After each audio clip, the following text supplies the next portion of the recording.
இருந்த இமயமலையில் இருந்தது. அங்கே ஒரு சித்தர் பேசினார், சிவபெருமானை கூப்பிட்டு பேசினார், முருகப்பெருமானை கூப்பிட்டு பேசினார், அகத்தியரை கூப்பிட்டு பேசினார். எங்கேயும் ஆள் கிடையாது. கடவுள் கூட ஏன்னா அப்போ இதில் பார்த்துருப்பிய அருள் வாக்கு அதுக்கு பல ரொம்ப ரகசியங்கள் இருக்குது. இங்கே சிவபெருமான் வந்து சிவக்கைலாய பணி செய்கிற தலம் இது. முருகப்பெருமான் 6 படைக்கு இங்கேருந்து சென்று வரக்கூடிய நிலை. 7வது படையும் சேர்த்து இங்கேருந்து போயிட்டு வரக்கூடியார். கொஞ்சம்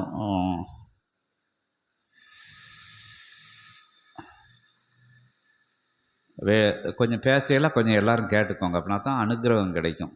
ஏன்னா ரொம்ப தூரம் நீங்கள் செலவழித்து இந்த இடத்துக்கு வரைய பார்க்கணுன்னு வரைய, சில வினைகளை தீர்க்கணுன்ட்டு வரைய, சில அனுகிரகம் வரங்கணுன்ட்டு வரைய, இங்கே நடக்கக்கூடிய விஷயங்கள் முதல்ல உன்னதமான விஷயம். இங்கே நடக்கக்கூடிய விஷயங்கள் மாறி மாறி சொல்வது எப்படின்னா, தேவர்களும் சித்தர்களும் வந்து பேசக்கூடிய இடம்.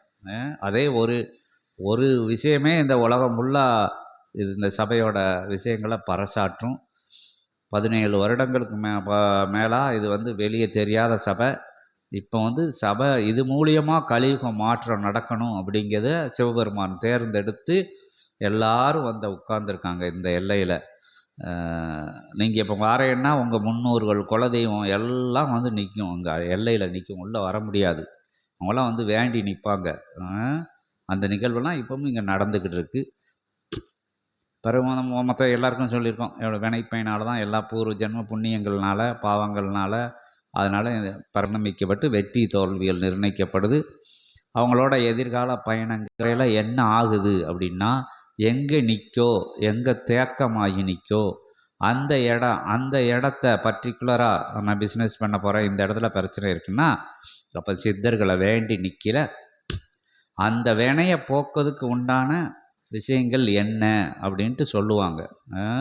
அதை நோக்கி அந்த இடத்த ஃபோக்கஸ் பண்ணுவாங்க. அந்த இடத்த அவங்க அருள் பார்வை படையில் அந்த வினைகள் வந்து நம்ம சரணாகதியாக சித்தர்களை வேண்டி நிற்கையில், அவங்க சொல்லையில் கேட்கையில், அவங்க திருபடி பணியில் வந்து அவங்க அந்த இடத்த இறைவன்கிட்ட சொல்லி பார்க்க சொல்லையில் அந்த வினைகள் தகர்க்கப்பட்டுன்னா அது நீர்த்து போகப்பட்டு பூர்வ ஜென்மங்களில் செஞ்ச புண்ணியங்கள் கிடைக்காம இருக்கிற விஷயங்கள் அந்த இடத்துல வந்து நிரப்பி அந்த காரியங்கள் நடக்கக்கூடிய விஷயங்கள் தான் இந்த சபையில் இருந்து சித்தர்களும் தேவர்களும் பண்ணிக்கிட்டு இருக்காங்க.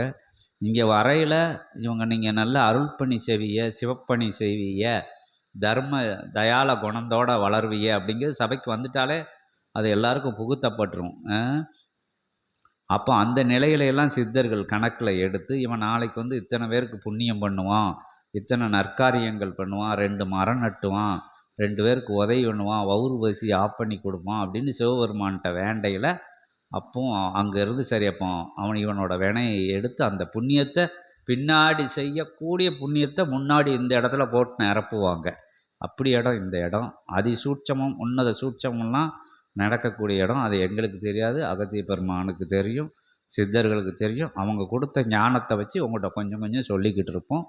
இங்கே வந்து நம்பி நிற்கி கெட்டு நம்பினோர் கெடுவதில்லைம்பாங்கள்ல, அதுக்கு இந்த இடம் சாட்சி. நம்பிட்டா கெட்டே போக மாட்டாங்க, எல்லா அனுகிரகங்களும் கிடைக்கும். யாராக இருந்தாலும் மாறி மாறி சொல்லப்பட்ட விஷயங்கள் அவங்களோட பதவி, அவங்களோட அந்த பணம், அவங்களோட ஜாதி, அவங்களோட மதம், எல்லா விஷயங்களும் தூக்கி தூர போட்டு சிவகோரிக்குள்ளே வரணும்.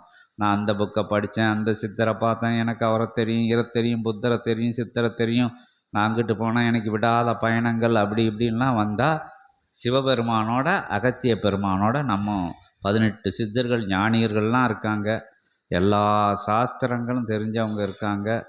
அவங்களுக்கு முன்னாடி நம்ம கடுகு அப்படிங்கிறத உணர்ந்து அவங்கள வேண்டி நிற்கையில் அவங்க வந்து நேராக பேசக்கூடிய இடம். நாங்கள் பெரிய ஆளுன்னு சொல்லலை, அவங்க பெரிய ஆள். நாங்கள் சாதாரணமாக மானிடராக இருந்து அவங்களால சித்த நிலை அடைஞ்சி இந்த சிவசூட்சம நூலை தாங்கி படிக்கக்கூடிய வல்லமையை அவங்க கொடுத்துருக்காங்க. அதே ஒரு பெருநிலை. அதுவும் அவங்களோட அனுகிரகத்தோட, அவங்களோட ஆசீர்வாதத்தோட, அவங்களோட ஆற்றலோட தான் நடக்க தவிர மற்றபடி இங்கே எங்கிட்டையும் ஒன்றும் கிடையாது, ஒன்றுமே கிடையாது. எல்லாம் அவங்க அப்படிங்கிறத நாங்கள் உணர்ந்துட்டோம், நீங்களும் உணர்ந்துக்கணும். நாங்கள் உணரப்போய் இத்த பெரிய விஷயம் கொடுத்துருக்காங்க. பிரபஞ்சக்கே சபைன்னு இருக்காங்க, அஷ்டலட்சுமிகள் வந்து கொடுக்கறது காத்து கிடக்கு. குபேரன் வந்து உட்கார்ந்துக்கிட்டு இருக்காரு. எல்லாம் வேண்டான்ட்டு உட்கார்ந்துருக்கிற இடம் இது.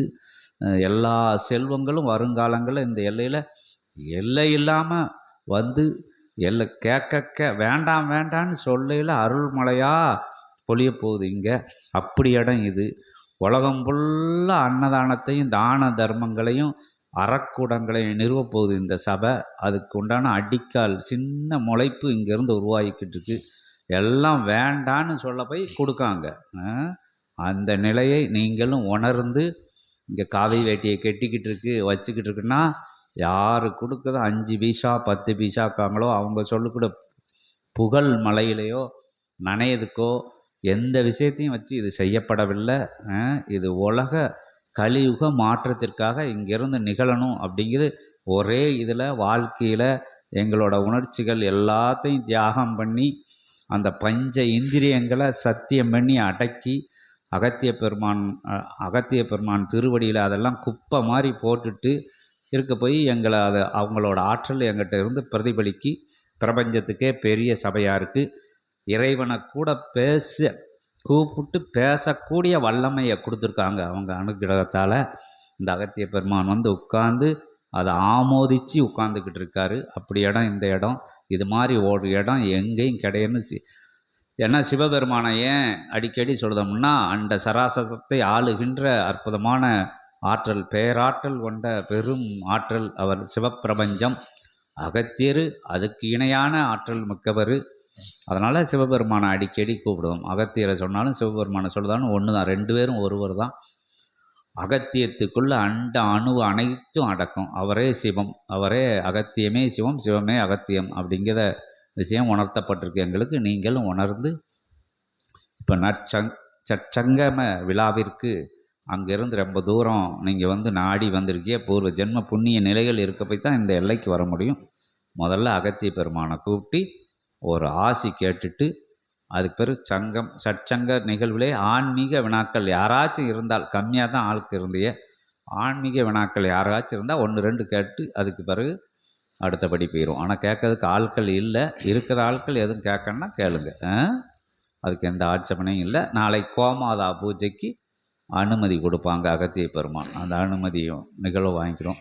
அகத்தியமே ஜெயம், ஜகத்தியமே அகத்தியம், அண்டமாளுகின்ற சபையாக, அகிலமாளுகின்ற சபையாக, பிரபஞ்சம் ஆளுகின்ற சபையாக, பிரபஞ்ச மகா சபையாக, பிரபஞ்ச மகா அகத்திய வாழை சித்த சபையாக திகழுகின்ற திருச்சபையிலே, பொற்சபையிலே, மகா சபையிலே, பொன்னம்ப சபையிலே அற்புதமான ஏகோபித்த நாயகின் ஏகாதசி அத்தகைய திருப்பூஜை நிகழ்வு சூட்சமமாக நடைபெற்று கொண்டிருக்கின்ற அற்புதமான தருணமதிலே ஆதி கைலாய சிவநூல் தடத்திலிருந்து, அற்புத பெரும் தடத்திலிருந்து ஒட்டுமொத்த சபையோர்களை வணங்கி, உன்னத பேராற்றல்களை வணங்கி, அற்புதமாக நற்சபையை வலம் வந்து, பொற்சபையை வலம் வந்து, பொன்னம்பல சபையை வலம் வந்து, சிவ விஸ்வ சபையை வலம் வந்து, விஸ்வ சிவசபையை வலம் வந்து, பிரம்மதேவன் அமர்ந்த சபையை,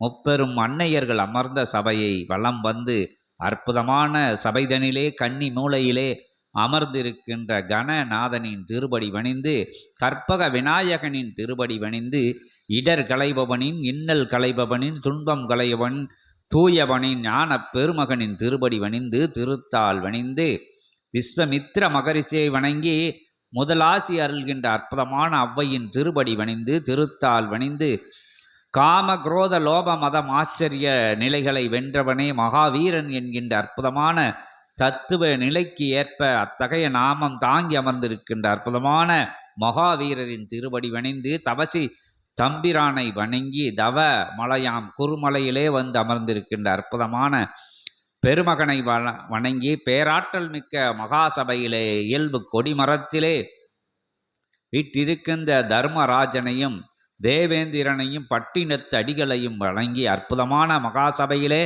ஆற்றல் மிக்க ஒரு சபையிலே, சிவசபையிலே, ஞான சபையிலே, பொற்சபையிலே, பொன்னம்பல மகாசபையிலே அறுபடை ஆற்றலையும் ஒருங்கிணைத்து, அற்புதமாக மருதமலை ஆற்றலையும் சேர்த்திணைத்து, ஒரு படையாக உத்தம பெரும்படையாக கந்தனிருந்து கந்தன் இருந்து அற்புதமாக அத்தகைய தலங்களுக்கு சென்று வருகின்ற நிலையிலே அமர்ந்திட்ட அற்புதமாக யுகங்கள் தாண்டி யுகராஜனாக யுகங்கள் தாண்டி பிரபஞ்ச ராஜனாக அமர்ந்து முடிசூடி அமர்ந்திட்ட அற்புதமான அத்தகைய சிவப்பிரபஞ்ச மகா பிரபஞ்ச சித்த பிரபஞ்ச அற்புதமான அத்தகைய கூரையின் உள் நுழைய வீரபாகுத்தேவனை வணங்கி அற்புதமான கருட பகவானை வணங்கி சிறிய திருவடியாம் ஆஞ்சநேயனை வணங்கி அருள் ஆற்றல் மிக்க பேராற்றல் மிக்க சிவப்பிரபஞ்ச மகா கூரையின் கீழே சிறு திருச்செந்திலகத்தில் உள் நினைந்து அற்புதமாக